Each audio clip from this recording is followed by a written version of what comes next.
Assalamualaikum warahmatullahi wabarakatuh. Good morning, everybody. How are you today? Fine, right? Okay. Welcome to English class with me, Mrs. Wati. Now we are going to study about past continuous tense. What is past continuous tense? Jadi apa sih past continuous tense itu?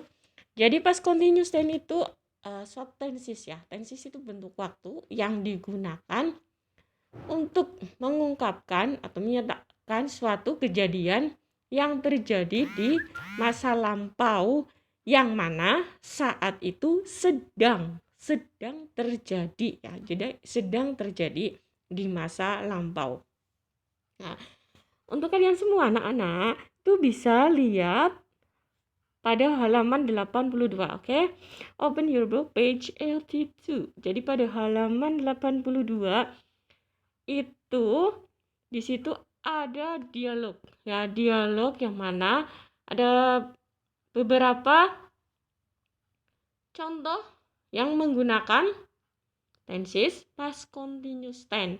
Di situ ada I was going, my dad was attending, my mom and my dad were attending. Ada juga my brother was going. Jadi ada yang menggunakan were, ada juga yang menggunakan was. Bagaimana sih? Ya, kok bisa beda-beda? Nah, kapan kita menggunakan was? Kapan kita menggunakan were? Jadi begini. Nah, untuk tahu bagaimana sih? Nah, kita lihat polanya. Pattern-nya itu seperti ini. Jadi untuk past continuous tense itu rumusnya, nah, subjek ditambah was atau were. Ya, to be-nya itu menggunakan was atau were karena ini past continuous tense yang terjadi di masa lampau. Nah, untuk tahu terjadi di masa lampau itu biasanya ada keterangan waktunya ya di akhir kalimat. Biasanya menggunakan keterangan waktu, misalnya yesterday, last holiday, ago. Nah, tuh.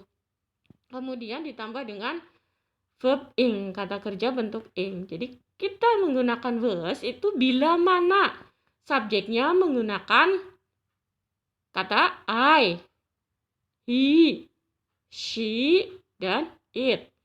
Nah, kita menggunakan were, sedangkan kita menggunakan were itu ketika subjeknya itu menggunakan they, we, sama you.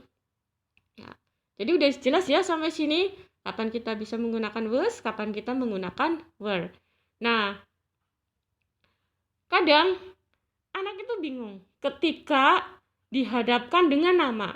Kalau nama sih bagaimana?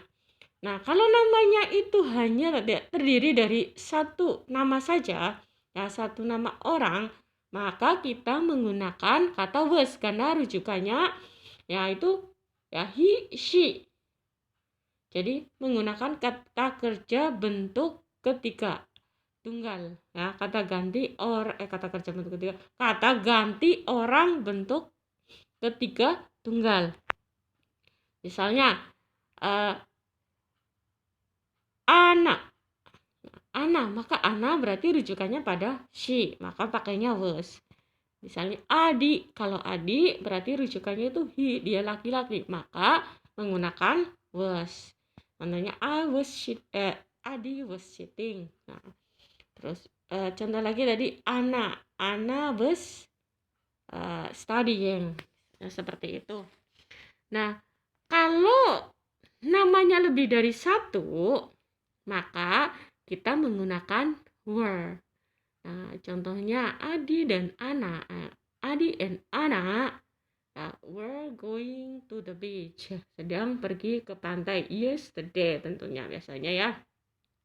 Jadi kalau namanya lebih dari satu, maka menggunakan to be were karena rujukannya itu pada subjek the. Oke, jelas sampai sini ya. Oke. Jadi kita lihat lagi, nah dari sini semuanya ini tuh bisa ditarik kesimpulan. Nah, yang mana kenapa sih bisa sampai jadi seperti ini? Nah, maka rumusnya itu ini. Oke, udah sampai sini. Kemudian untuk latihannya kalian itu bisa mengerjakan ini soal ini. 1 sampai 4. Oke, answer this question. Oke, jadi jawab ya untuk soal 4 ini. Silahkan. Nah, untuk nomor satunya, I blah blah blah watching TV yesterday. And number 2, my friends and I blah blah blah going to the beach when you come to my house. When you come to my home. And number 3, they blah blah blah playing football in the yard. And number 4, Sinta blah blah blah studying when I called her. Di sini ada I tadi pakainya apa ya? To be-nya. Jadi di sini latihannya hanya mengisi to be yang cocok ya, yang digunakan jika kita menggunakan misalnya subjeknya I, berarti to be-nya apa? Kemudian jika subjeknya my friends and I ya. Jadi ini ada berapa? Kalau my friends and I maka rujukannya pada kata we. Silahkan nanti diisi jadi to be-nya apa. Kemudian yang ketiga itu ada kata they. Untuk subjek they itu nanti to be-nya pakai apa. Dan yang terakhir itu ada kata Sinta, ada subjek Sinta. Sinta berarti kata ganti orang, yang mana rujukannya karena ini perempuan berarti rujukannya pakai she. Nah, itu kata gantinya apa. Jadi gampang kan ya. Nah, silakan selamat mengerjakan. Oke.